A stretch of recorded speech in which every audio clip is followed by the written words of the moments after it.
ಈ ಬಾರಿಯ big boss ಕಿರೀಟ ಯಾರಿಗೆ ಅನ್ನೋದರ ಬಗ್ಗೆ ನಾವು ಮಾತನಾಡ್ತಾ ಇದ್ವಿ. ಪಬ್ಲಿಕ್ ಕಾಲರ್ಸ್ ಕೂಡ ತಮ್ಮ ಅಭಿಪ್ರಾಯವನ್ನು ಹೇಳ್ತಾ ಇದ್ರು.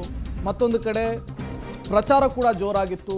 ಬಿಗ್ ಬಾಸ್ ಅನ್ನ ಗೆಲ್ತಾರ ಹಳ್ಳಿ ಹೈದ ಗಿಲ್ಲಿ ಅನ್ನುವಂತಹ ಕುತೂಹಲ ಜಾಸ್ತಿ ಆಗ್ತಾ ಇದೆ. ಯಾಕೆಂದ್ರೆ ಎಲ್ಲೆಲ್ಲೂ ಕೂಡ ಗಿಲ್ಲಿಯದ್ದೇ ಮಾತು, ಗಿಲ್ಲಿಯದ್ದೇ ಗುಣಗಾನ. ಗಿಲ್ಲಿ ಹಾಸ್ಯಕ್ಕೆ ಇಡೀ ಕರುನಾಡೆ ಫಿದಾಗಿ ಹೋಗ್ಬಿಟ್ಟಿದೆ. ಮಳವಳ್ಳಿಯ ಕಾಮಿಡಿ ಸ್ಟಾರ್ ಪರ ವ್ಯಾಪಕ ಕ್ಯಾಂಪೇನ್ ಆಗಿದೆ. ಗಿಲ್ಲಿಗೆ ಹಾಲಿನ ಅಭಿಷೇಕವನ್ನು ಮಾಡಲಾಗಿತ್ತು, ಎಳನೀರಿನ ಅಭಿಷೇಕವನ್ನು ಮಾಡಲಾಗಿತ್ತು. 111 ದಿನದಲ್ಲಿ ಬಿಗ್ ಸ್ಟಾರ್ ಆಗಿ ಗಿಲ್ಲಿ ಹೊರಹೊಮ್ಮಿದ್ದಾನೆ. ಟ್ಯಾಟು ಎಲ್ಲ ಹಾಕಿಸ್ಕೊಂಡು ಬಿಟ್ಟಿದ್ದಾರೆ, ಅಭಿಮಾನವನ್ನು ಮೆರಿತಾ ಇದ್ದಾರೆ ಫ್ಯಾನ್ಸು. ಈ ರೀತಿಯ ಒಂದು ಅಭಿಮಾನ 101 ದಿನದಲ್ಲಿ ಸಿಕ್ಕಿದೆ ಅಂದರೆ ಅದಕ್ಕೆ ಕಾರಣ ಬಿಗ್ ಬಾಸ್ ಅಂಥೇಳಿ ನಿನ್ನೆಯ ಎಪಿಸೋಡ್ನಲ್ಲೂ ಕೂಡ ಸುದೀಪ್ ಎದುರಿಗೆ ಗಿಲ್ಲಿ ಹೇಳಿದ್ರು. ಹೋಗಿ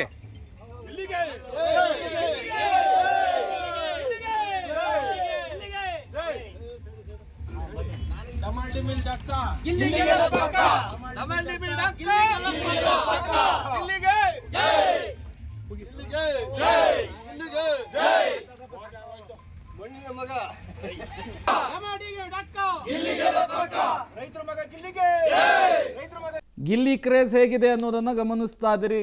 10 ಸಿನಿಮಾ ಮಾಡಿದರೂ ಕೂಡ ಈ ರೀತಿಯ ಅಭಿಮಾನ, ಈ ರೀತಿಯ ಪ್ರೀತಿ ಸಿಗೋದು ಕಷ್ಟ ಸಾಧ್ಯ. ಅಂಥದ್ರಲ್ಲಿ 111ನೇ ದಿನದಲ್ಲಿ ಗಿಲ್ಲಿ ಬಿಗ್ ಬಾಸ್ ಶೋ ಮೂಲಕ ಇಷ್ಟು ದೊಡ್ಡ ಆಸ್ತಿಯನ್ನು ಸಂಪಾದಿಸಿರುವಂಥದ್ದು. ರಾಜ್ಯದ ಮೂಲೆ ಮೂಲೆಯಲ್ಲೂ ಕೂಡ, ಗಲ್ಲಿ ಗಲ್ಲಿಯಲ್ಲೂ ಕೂಡ ಗಿಲ್ಲಿ ಗುಣಗಾನ ಜೋರಾಗ್ತಾ ಇದೆ. ಗಿಲ್ಲಿನೇ ಗೆಲ್ಲಬೇಕು ಅನ್ನುವಂತಹ ಆಶಯ ಕೇಳಿ ಬರ್ತಾ ಇದೆ. ಈಗ ಒಬ್ರು ಪಬ್ಲಿಕ್ ಕಾಲರ್ ರೆಡಿ ಇದ್ದಾರೆ, ಗಾಯತ್ರಿ ಅಂತ ಕಾಲ್ ಮಾಡಿದ್ರೆ. ಗಾಯತ್ರಿ ಅವರೇ ನಮಸ್ಕಾರ. ಯಾರು ಗೆಲ್ಲಬಹುದು? ಯಾರು ನಿಮ್ಮ ಹೃದಯವನ್ನ ಕದ್ದಿರೋದು? ಗಿಲ್ಲಿನಾ? ಏನಕ್ಕೆ ಗಿಲ್ಲಿ ಇಷ್ಟ? ತುಂಬಾ ಇಷ್ಟ. ತುಂಬಾ ಇಷ್ಟ, ಗೊತ್ತಾಯ್ತು. ಏನಕ್ಕೆ ಇಷ್ಟ ಅಂತ ಕೇಳಿದೆ.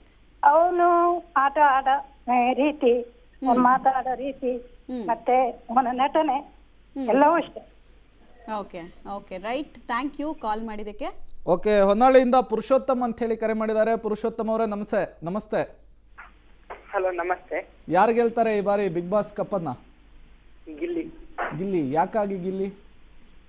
ಯಾಕೆಂದ್ರೆ ಗಿಲ್ಲಿ ಅಷ್ಟು ಚೆನ್ನಾಗಿ ಇದೆ ಬಿಗ್ ಬಾಸ್ ಯಾರು ಅರ್ಥ ಮಾಡ್ಕೊಂಡಿಲ್ಲ. ಅವನಷ್ಟು ಚೆನ್ನಾಗಿ ಯಾರು ಆಡಿಲ್ಲ. ಅವನಂತ ಮಾತು ಯಾರು ಆಡಿಲ್ಲ. ಅಶ್ವಿನಿ ಅವನು ಸ್ಟ್ರೈಟ್ ಫಾರ್ವರ್ಡ್ ಆಗಿ ಇರ್ತಾನೆ ಯಾವಾಗ್ಲೂ. ಯಾರಿಗೂ ಹರ್ಟ್ ಆಗ್ಬೇಕು ಅಂತ ಮಾತಾಡೋದು ಅಷ್ಟೇ. ನೇರವಾಗಿ ಎಲ್ದಕ್ಕೂ ಮಾತಾಡ್ತಾನೆ. ಯಾರಿಗೂ ಕೂಡ ಇದು ಮಾಡಲ್ಲ ಅವನು. ಯಾರೇ ನೀನ್ ತಪ್ಪಿದ್ರೆ ನೀನ್ ತಪ್ಪು ಅಂದ್ರೆ ಸ್ಟ್ರೈಟ್ ಆಗಿ ಮಾತಾಡ್ತಾನೆ. ಗಿಲ್ಲಿ ಕಾಮಿಡಿ ಇಷ್ಟ ಆಯ್ತಾ? ಓ, ಫುಲ್ ಇಷ್ಟ. ಅದು ರೋಸ್ಟಿಂಗ್ ರೀತಿ, ರೋಸ್ಟ್ ಮಾಡೋ ರೀತಿ, ಕಾಲೆಳೆಯೋ ರೀತಿ, ಅದಂತೂ ಫುಲ್ ಇಷ್ಟ ನನಗೆ. ಅದನ್ನ ಬಿಗ್ ಬಾಸ್ ನಾನು ಈ ವರ್ಷನೇ ಫಸ್ಟ್ ನೋಡ್ತಿರೋದು, ಅದು ಗಿಲ್ಲಿಗೋಸ್ಕರ. ತುಂಬಾ ಜನರಿಗೆ ಅದರಿಂದ ಹರ್ಟ್ ಆಗಿದೆ ಅಂತೆ ಬಿಗ್ ಬಾಸ್ ಮನೆ ಒಳಗಡೆ. ಗಿಲ್ಲಿ ಕಾಲೆಳೆಯೋ ರೀತಿ ಬಿಗ್ ಬಾಸ್ ಮನೆ ಒಳಗಡೆನೆ ತುಂಬಾ ಜನರಿಗೆ ಹರ್ಟ್ ಆಗಿದೆ ಅಂತೆ ಅಂತ. ಹರ್ಟ್ ಆಗಿದ್ರು ಅವನು ಮತ್ತೆ ಸಾರಿ ಅವನ್ನೆಲ್ಲ ಕೇಳಿದಾನಲ್ಲ. ಮೊನ್ನೆ ಎಲ್ಲರಿಗೂ ಕ್ಷಮೆ ಕೇಳಿದ್ರು. ಓಟ್ ಹಾಕಿದ್ರಾ?